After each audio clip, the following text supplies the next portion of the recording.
Well, welcome to Trading a Smaller Account. My name is Barbara Armstrong. I'm a coach with Charles Schwab. We started this year at the beginning of the year with $25,000, and our goal was to grow that by $100 a week. And we've achieved that goal. So we're saying, well, how about 100 to 200 a week? But you have to keep in mind that as we go along, you can spend periods of time kind of treading water. And we've had lots of successful trades and then lots of trades that didn't work out. And so we've been kind of treading water for the last month or month and a half, and the account hasn't grown a lot from where it was at the end of February. And sometimes that happens, my friends. So we have to kind of plan for that. So what is our topic going to be today? Well, we're going to do a bit of trade management. And then we're going to look at some new trades. And one of the questions I get asked a lot is, how do you choose the trades that you use for examples, and how do you find them? And so we're going to talk a bit about that too. And we're going to look at some of the trades that I thought might be interesting that on further reflection, we eliminated from the list, because I think that's an important part of the process. And so, that's what we're going to do today. We're going to do some different trading strategies, as we always do. This is a very active trading class. So if you're new to this class, please type in a greeting so that we can welcome you. We link arms here together every Monday and Friday at high noon Eastern, with the goal of kind of figuring this stuff out together. And we place lots of trades, and then we follow up on those trades that we've placed. I want to thank Kevin Horner for being here in the chat. He's a friend and a fellow coach. He knows all these strategies inside and out. So if you've got questions, please don't hesitate to ask. And between Kevin and I, hopefully we've got answers for you.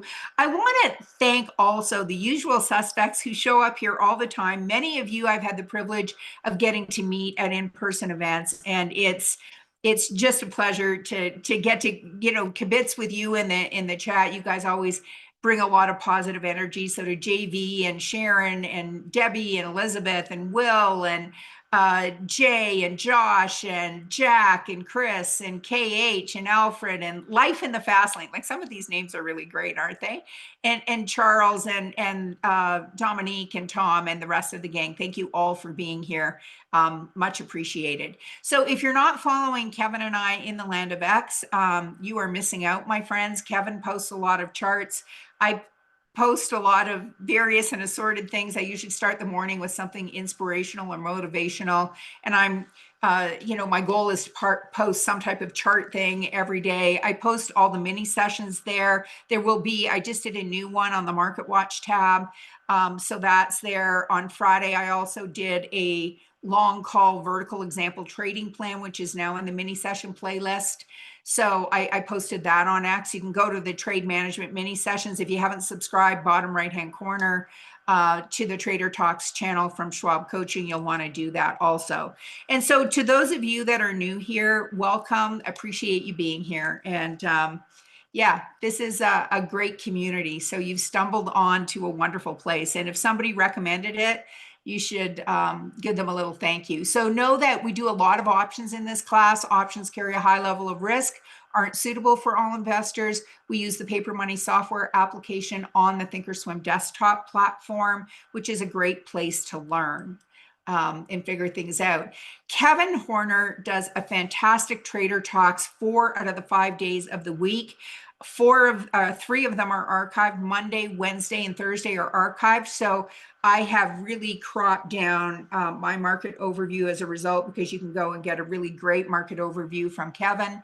We're going to manage some existing trades. We're not going to spend a lot of time on that this week, but we're going to spend a bunch of time, looking at new trade setups and then placing some example trades. Okay, so that's what's on the menu for today.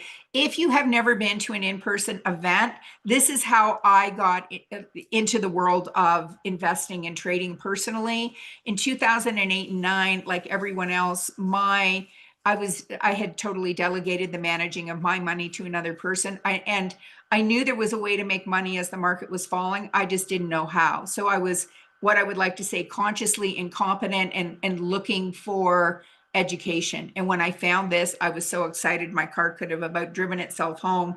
At that time, I never in a million years thought that 5 years later I would join the team and become a coach.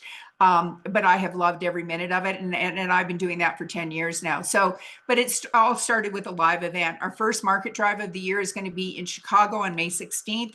Not too late to register and get there. The next event is Santa Clara, which is now no longer on my sheet because registration has been capped out. If you live in the Santa Clara area, if you come, we will register you on site, but you can't register ahead of time anymore. We have space constraints and it's free to register. So if you think you want to come, like don't dilly dally, get yourself signed up. Then we've got a 2-day intro to technical analysis and intro to options in San Diego at the beginning of June. I think Kevin and I will both be in Chicago and San Diego. And then I think Kevin and Rachel will be in Chicago kind of mid-July, doing the same thing again. So in Santa Clara, I know that I'm going to be in Santa Clara. Not sure if Kevin's going to be at that one as well, but these are great events. So you may want to check those out. Anyway, sorry for the, long commercial, if you will, but if you're new and you're not familiar with some of these things, I know that I was grateful to get that information when I started out. So let's start with a quick look at the markets. So, the S&P 500 hit a new all-time high on Friday. Might be setting up a bit of a bull flag. If I were playing I Spy with my little eye, when I look at it, that's what I'm seeing. So let me just get my little drawing tool. We had this, we pulled back into correction territory here. And since then, 1-day pullback, 2-day pullback, not quite as clean and tidy, but up to a new high. And then we had that inverted hammer pattern. So this might be called a morning star, but indicating that this recent uptrend might be starting to pull back, but it doesn't necessarily mean a trend reversal. When you're hitting all-time highs, it's hard to characterize that trend as anything other than bullish, right? Right. So just nod your head. Okay. So, and then our NASDAQ, our tech heavy index, no financial, does that look familiar? The main difference between that and the SPX is that, this is up more, like if we look at a 12-month period. So let me go to a 1-year chart. So when we go and show price as a percentage, this index up 38% in the last 12 months. The S&P, and in an average year, calendar year, the S&P over the last 30 years has been up about 13.6. The S&P has been up, between 10.5 and 11%. So this isn't a calendar year. This is over the last 12 months, but up 27%. Not too shabby. Not too shabby. And then how about our small caps? This is 2,000 of the smallest of the Russell 3000. That hit a new all-time high, up 39% in the last 12 months and hit a new all-time high today, intraday all-time high. How about the Dow? Sometimes I'm not sure why we're still talking about the Dow, but because this isn't, unlike the others, isn't based on market cap. It's based on the price of the stock. So you can have a small company that is expensive and it has more influence on this index than a company, like Apple. Which, is one of the largest companies in the world. So the Dow, I look at this, it's kind of almost consolidating here. Bull flag and a stiff wind if we're kind of stepping back and looking at it from this perspective. And then how about our VIX? Because, a few weeks ago, we were up here around 30 and premiums were super high. And now, it's up today, up 12% or up $2, but, we're still under 20, which is, pretty bullish. All things taken into consideration, right? Right. And then how about the sectors? So if we switch this to the S&P 500 sector indices, and, we look at who's been strong over the last 3 months, it's still energy. And energy coming back around the corner after taking quite a dip. Technology now hitting, hitting a new, let's go back to a 6-month chart, a new intraday high today. So, and again, hard to characterize. And we're seeing utilities kind of fall from favor a bit, is how I look at this. We've got a bit of a panic pattern, and we'll be talking about patterns in getting started with technical analysis tomorrow at 2:00 Eastern. So if you're new to that, you may want to join us for that. I think last week we talked about pennants and breakouts. Yeah. And then over the last 4 weeks, who's been rock star? Well, technology. So technology coming right back around, but energy we can see has slipped, from, being at the top of the heap to being at the bottom. And then we've got communications coming back around the bend, Friday hitting a new all-time high in consumer discretionary. Is mulch considered discretionary? Because I spent most of my money this weekend, the money that I did spend, other than dinner and a play, on, yard supplies. So now you know what I was doing, right? Living the dream. Okay. So that's where we're sitting from that perspective. Now let's just quickly go. And when we talk about long call verticals, and if you go and watch that new example trading plan, the way that we did the example trading plan, and you can create whatever plan you want from that, was our goal is to get out if we're up 50% or down 50%. And man, these are falling today, because this was just over 50% and this was just over 50%. Now we've got 3 of them. So we've got 3 that are down over 50%. And our rule is if it's down 50%, we're out. And so we're going to come to C. And our plan was to get out. I don't know why that says 540 credit. That was a mistake. So this is worth 86 cents now. But better, that's, we would have $86 times 2 more to lose if we don't exit this position. So we're going to exit that per our plan. And then the other one we're going to exit is FDX. Cancel and replace.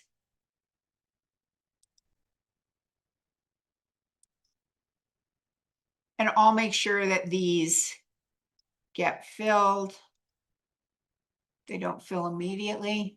Oh, there's FDX. And the last one was Goldman Sachs. So, when I think about it, it's C and Goldman Sachs. So it looks like financials are maybe not having the greatest day today, that both of those are down. And again, here, we just did one contract here. But we have another $95 we could lose, and our goal is to make $100 a week. So in this class, like $95 or a dollar, $100 is not nothing. And it's not just how we manage the winners, it's also how we manage the losers. Okay, so see ya, your late pass is expected, but I'll be watching you the rest of the week. So, and on Thursday, I covered for Connie Hill, and I taught her long vertical and diagonal class. And if you missed that, please go back and watch that. And Kevin, if you could post a link to that, and I'll put a link to that in the show notes, but Kevin will put a link in the chat, because I talked about doing the gallows walk on this, and that, I hesitated, especially since I was filling in, that I wasn't going to, I was just going to skip over doing the trade management. And isn't that just kind of like life sometimes, where when things aren't going our way, the tendency is to just shut down the laptop and go out and like do something else, go out and walk your dog, because it's ugly to see, but it's in how we manage the tough things, and I would say, Goldman Sachs, well, we're not out yet, but that this was a successful trade. It's just one that we lost money on this, but we managed the trade according to our rules. And so to me, as a successful trade, and if we come back and we look at, say, Goldman Sachs, well, we got in on, let's see what day we got in on this trade. View trade, April 23rd. April 23rd. So we got in on this day. Now, my guess is that when we entered this, it was up. We weren't entering this when it was a red candle.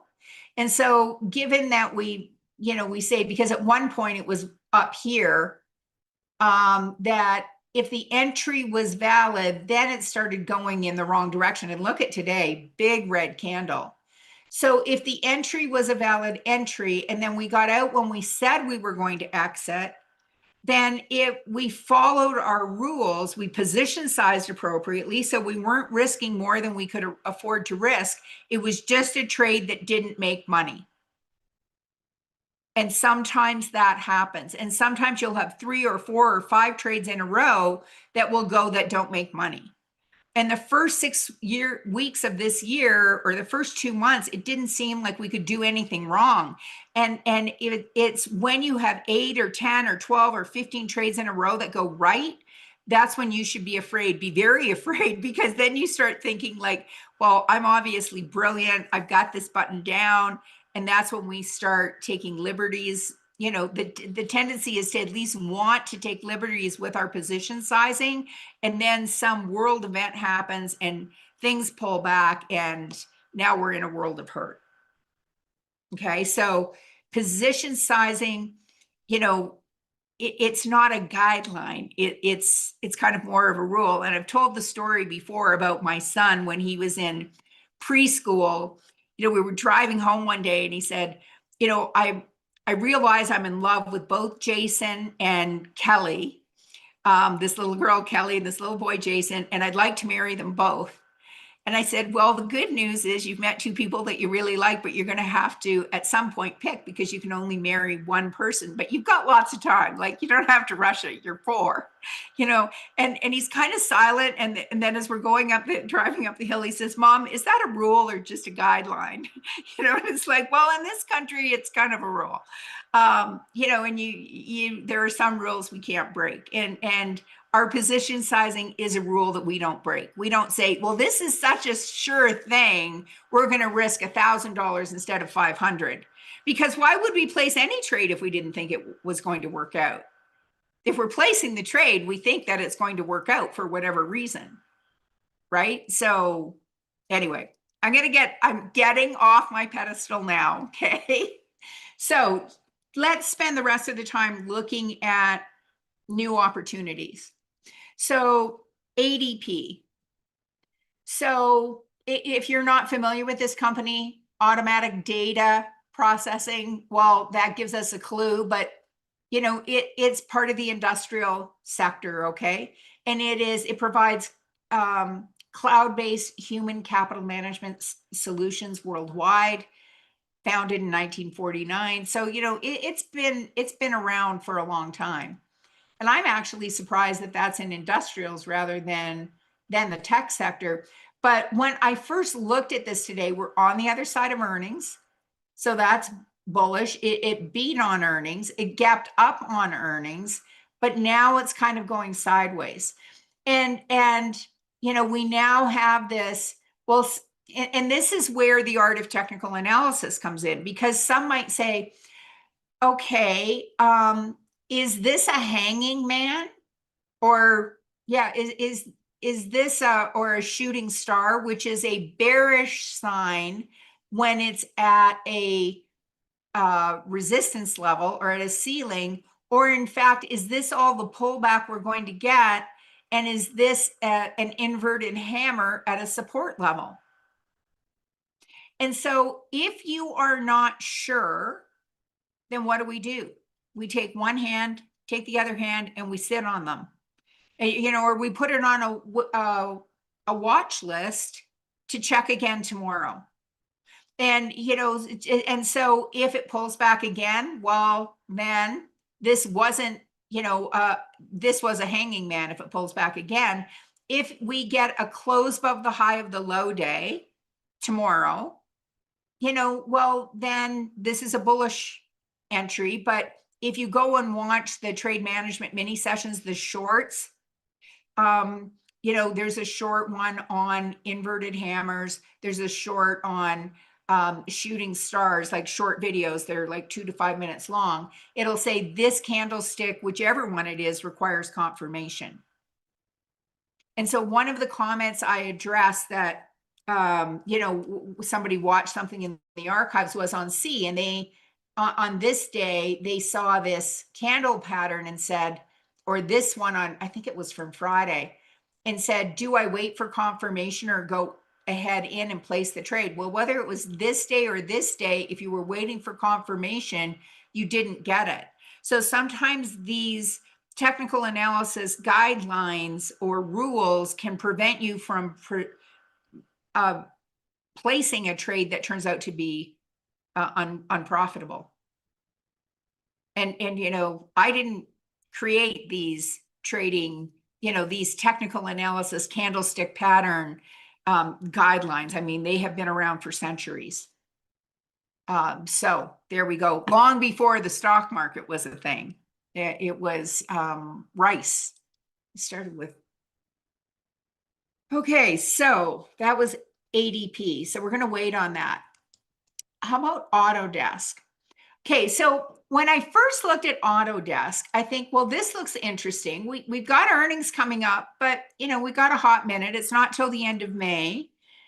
But when we look at this, how long of a breakout is this? We have had 4 up days in a row, but depending on where you draw your line. So I drew it kind of body to body. I've been influenced by James Body to Body Boyd. But if you're a wick person and you had kind of drawn it this way from wick to wick, like we're just breaking out. And so how confident are we that this is a breakout and not a fake out? And so if we're trying to do this conservatively, we might just say, you know what, I'm going to give it another day. Like wait for this to go up, come back and retest. And then if it bounces, then I'm in. And others might say, I see a breakout. I'm confident. I've been doing some reading. I've read some of the news on this company and I'm good to go. So like here, Jeffries posted this, and let me get rid of this so I can easily see the price. So Jeffries just initiated Autodesk at a buy with a $300 price target. Baird adjusted their price target. Now, Baird lowered their price target to 312 from 355, but 300 and 312 are way, way up here. And so you might say like, well, why not be bullish? Well, you know what? You can do this however you want. I'm just kind of trying to give you an idea of how a trader might look at this. Somebody's asking, is there a class that focuses on investing in growth plus dividends? So there is a dividend class on Thursdays. So, and I'll show you where you can access that after we've, in a few minutes, okay, after we've placed an example trade or two. Okay, so then let's come in. So with Autodesk, we're going to wait. Okay, we're going to wait on Autodesk. Now, let's look at CSX. Okay, so with CSX, are we on the other side of earnings? Because we're still like tiptoeing through the earnings field, right? And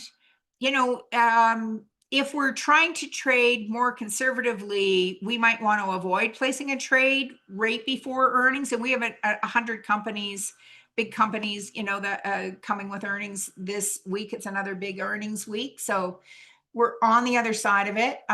Beat on earnings, obviously, there must have been good forward guidance or something because it's gapped up and is consolidating. And I look at this and I think, well, could we sell the like 44? It's only at 45.21. So do you really want to sell like the 45? But maybe could we do a short put vertical and sell the 44? Now, if we look at this, how much, well, it's kind of frustrating. If we come out to June, we've got lots of volume here. We've got a tight bid-ask spread, but we don't want to sell the 45. And you might say, well, how was this reviewed? Like, let's go look at, so Barclays maintains an overweight price target of 47. Price target of 45. Well, yippee, we're at 45, 47, 45, 47.50, price target of 48. But most of them are raising their price target. And so could we say, well, we've got 7,000 here. If we did a cash secured put at 45, like if we'd be willing to buy it at 45, we could do that, but we don't really want to do a short put vertical at 45. But if we're saying, well, here's a short put, if it's put to us, we could then sell a covered call on it with they call that a wheel strategy. Yeah. So, but it's been holding, like somebody said in the chat, it's been holding the gap, which I like your powers of observation. Do I have a position? Well, let's see. Do we have this in our stocks with targets? No.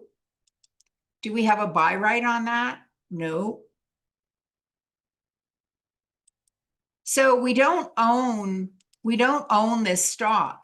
But so why is somebody even asking that question? And I like the question, Andy. And the question is because the stock could be put to us and we could end up owning it. That's like when we sell a put, that's the deal. Okay, so we're going to right click. We don't sell many puts in this class. In fact, this may be the first put that we've sold this year. So if we come to the trade tab, if we come out to June, now could we do a shorter time frame? Well, when we look at it, that's a 30-cent bid-ask spread, and we don't have very many contracts. Like, and I don't know if I've done an example trading plan. If not, I'll put that on my list for short puts, but we'd want it to be on a stock that trades more than 1 million shares a day. We'd want there to be at least 20 times the number of contracts. We don't have that on the weeklies, so we'd have to come out to the monthly. And the reason that that's less appealing is because we're 45 days, there's going to be less time decay. So if we went for a very short period of time, we could do this 45, and we've got 390 contracts. That's only 11 days, but it doesn't give us a lot of time, but here, and that is 60 to 80, 20 cents. We'd want this to be 6 to 8 cents. So that's not honoring our bid-ask spread rule. This is 10 cents on $1.30. So we're going to come in here. We're going to sell a single. So we're selling a put. And we might say, well, if we had a trading plan, when might we want to buy it back? Well, we might say, hey, if this gets to the point where we've got 80% of our max gain and it's worth 26 cents, or let's say it goes up and by the time we meet on Friday, we've got half our max gain. So yeah, so we looked at doing a short put vertical. The reason we didn't want to do the short put vertical is because of the because we can't do dollar wide strikes on this monthly, and there's not enough volume on the weeklies. And so we thought, well, what if we did, and this way we get, to keep, the amount that we can make is higher. That would meet our weekly goal if it works out. Okay. So we're going to put that in our short put group because, I looked at this in the beginning. Oh, we don't even have a short put. Oh, there we are, short puts. If on the monthly we could have done a dollar wide spread, like if there had been dollar wide increments, we might have just done the short put vertical. Okay. So speaking of short put verticals, so we did a short put. Let's look at FANG. So energy, it was on the struggle bus. Like the last month has not been fantastic, but it's kind of created or appears to be creating its own V pattern here, right? And then if we come to FANG, Diamondback energy. So, we're on the other side of earnings. So, oh no, earnings is tomorrow. So what do we do? And one of our rules,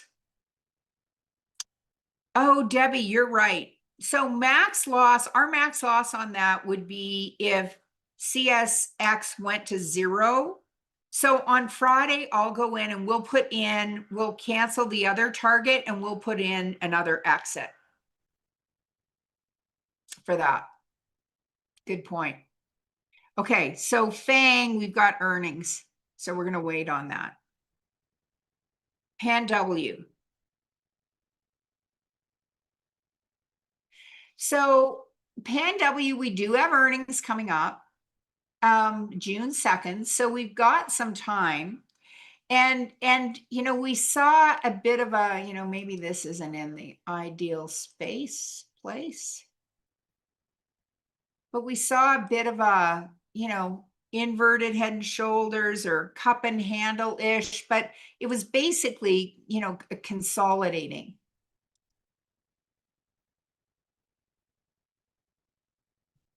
Between 141 and 171. So in this range of about 30. So a technician might say, well, I'm going to make my target 200, which is interesting because that would be a target of 200. But could we come in and just say, well, how about on PANW? We've got earnings coming up. We just do a 1 ATR trade. So we buy a call and, we just say, like, if in an average day this stock moves $6.90, then I'm going to buy a call and I'm going to put in a target that is $6.90 higher. Okay. So here's our example 1 ATR on PANW. Not FANW, PANW. And the ATR is on this 692. So if we look at today's high and we say, okay, today's high is 187.27. So our target is going to be 187.27 plus 692.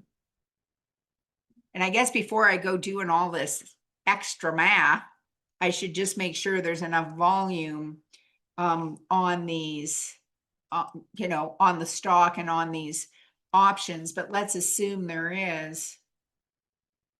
180.95 is the low for today, minus 692. Okay. Feel free to double check my math. So that is 187.27 plus 692. So 194.19. And our exit, that's supposed to be a period. 189.85.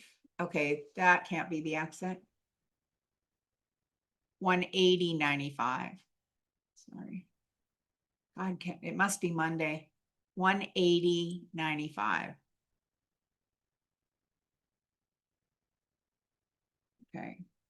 180.95 minus 692. 174.03. So that's going to be our target. Now, when we come to the trade tab, does it trade 1 million shares a day or more? Now, I do have an example trading plan for that one ATR strategy. But if we look out here, we'll want to go out to June because we want at least 3 weeks plus the amount of time. I do have a coffee, actually. Here, one would think it's happening. So, we've got 45 days. So we want at least 20 to 25 days plus the number of days. And we've got lots of volume on these contracts. Now, in our snack bracket, we don't intend to lose the whole amount, but we could. So we're position sizing for max loss. It's just a more conservative way to position size. And we're going to buy a call. And we're coming out to June. So we're going to buy, and let's see if we can get this for like 535. And this is paper money. So sometimes we can get a paper money fill that we can't get in a live account. But if you don't ask, you'll never get it. And we're going to put in our exit as an OCO order. That's a market order, good till canceled. And we're clicking our disappearing, reappearing conditional order sprocket. And we're going to say, hey, if and or when PANW goes above 194.19, 194.19, we want out. If it goes below 174.02, we want out.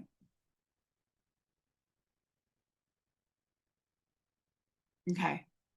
174.02. Save. Confirm and send. So it's trading at 186.14. If it goes above 194.19, we want out, check. If it goes below 174.02, check. It's saying our max profit is infinite, but we're putting in both a target and an exit. But we could lose this entire amount. And so we're putting this in our long call group, and it is a 1 ATR target. Okay. So, and I'll make sure that one fills as well. Now, I wanted to show, it seems to me, okay, we got that filled. So, not everything is wine and roses, right? So when we look at Roper Technologies, and first of all, is it heavily traded? Well, 217,000 shares. Well, let's go look at a regular day because that's almost nothing. Well, that's 993, 1,000,002, 1,000,001, 1,000,002. So it does on average trade 1 million shares a day or more. It's just getting out of the gate a little slow today, but it's been trading in this range since the end of February. And so I was thinking to myself, we're on the other side of earnings, kind of, it missed on earnings, but by 10 cents on 487, could it continue to go sideways? And could we sell an iron condor, which is, I like to describe it as a credit spread sandwich, where we're looking at selling a short call vertical. So we're expecting it to stay below 370. And then selling a short put vertical, seeing as it's in about the middle of this range, expecting it to stay above 340. And the thing that people really, we call this an iron condor. I call it a credit spread sandwich because we don't want, we don't want the stock to squeeze out of the slices of bread. We want it to stay in the middle here. And so it's trading at 355. So we've got 15 bucks worth of wiggle room, more or less, to the upside. And we've got $15 worth of, wiggle room to the downside. And the thing that people find so delicious about this is that we get to collect a credit on both sides. And so when I looked at that a little earlier, we were getting, around 350 on the upside and 250 on the call side, and 250 on the other side. So if we come now, this only has monthly options. And if we kind of look at this, if we look at 350, 360, we barely got enough volume. And so 1730 to 1980, 1830, 1930, 250, it's actually too wide. Like, to follow our rules, and then we wanted this to be 350, 340, that's, we really don't want this to be more than about $1. So 11, and it's $1.60. So even though it looks good, when it comes right down to it, if we're honoring our rules that says, our position sizing, we want at least 20 contracts. We don't have it. We want a bid-ask spread to be less than 10%. We don't really have it. And sometimes it's just so tempting to place the trade anyway, but our rules are there for a reason. And so we're not going to do that one. As delicious as it may look. Now, I want to show you a couple of quick things. So one, if you have not subscribed to the Trader Talks channel, you're going to want to do that. And this is the trade management mini sessions. So when I talked about like short videos, here are these short videos on the candlestick patterns. The third section is the example trading plan. So I have just redone, like, they'll leave these up for about 2 or 2.5 years, I think. And then they come down. So I've just reposted this one on Friday, long call verticals. Then there's, and we didn't do a long call vertical trade today. We exited some long call vertical trades. Here's an example trading plan for a long call with a 1 ATR target. So we did do that. And I don't have one in here yet for short put, so I'll put that on my list. But we do a lot of short put verticals in this class also, and there's an example trading plan for that. I've also just added a new mini session on, which one just got added? On the Market Watch tab. So it's not in this section yet, but you'll see that there today. A new mini session on the Market Watch tab. It's probably up at the top under the other mini sessions section. Okay, so that's one resource that you can check out. The other thing, schwab.com/coaching, because somebody asked about a class on dividends. So live webcasts and virtual workshops. If you come here to the live webcasts and come down, you can see what's on the menu for the entire week. So here on Thursdays at 12 p.m. Eastern, investing in dividend stocks. Cameron, I believe, is out this week, so someone will be covering that for Cameron. But you can see, and then if there's a particular coach that you really like, and you say, like, I do that Trader Talks with Kevin Horner in the mornings, but like, what else does Kevin teach? You can just come here, click on Kevin, and then you can see that, on Tuesdays, he also teaches building a stock portfolio. And then he teaches Trader Talks 4 days a week. Okay, so you can, and if you're just beginning, you can say, like, show me all the beginner classes. Oh, Kevin doesn't teach any beginner classes. So I still had Kevin in there. So you can see we teach a lot of introductory level content as well. This week, just to let you know, I will be filling in for Cameron May today at noon with covered calls and short puts. I'll also be filling in for Cameron tomorrow, getting started with options, which is like going home for me because I taught that class, for many, many years. So there is a survey in the chat today. So just let me come back and review, because it's a good reminder for me. One of the questions I get asked a lot in the surveys is, can you review what we did? So we exited 3 positions, FDX, Citibank, ticker symbol C, and Goldman Sachs, GS, 3 long call verticals that had met our exit targets. And then we sold a put on CSX, and we did a long call with a 1 ATR target on PANW. We also looked at ROP, ticker symbol ROP, Autodex, and CSX, and decided not to place trades on those for various reasons. Now, we didn't get over to the bearish side of the street, but if you wanted to practice a bearish trade, one might consider this to be an entry with a bearish engulfing pattern here, and a stock that has been downtrending now since the end of February. And one might look at what a long put with a 1 ATR target, or a long put vertical, or we could look at XEL, which is giving us a bearish signal today as well. So guys, that's a wrap for today. With the survey, if you would hit that link, there's 2 questions, and it goes from 1 to 10. 1, I hated it. 10, I loved it, and I'm going to keep coming back. You can also put comments, and my commitment to you is, if you want to give me suggestions for future classes or let me know your thoughts, I'll read each and every comment. So will the management team. Hit the like button. It helps move this up in the YouTube algorithm so more people can find this content. Subscribe to the channel if you haven't done that already. I'm now on LinkedIn, so you can wander over to LinkedIn and find me there. And please follow Kevin and I in the land of X as well. Kevin Horner CS and Barb Armstrong CS. So thank you so much for joining me today.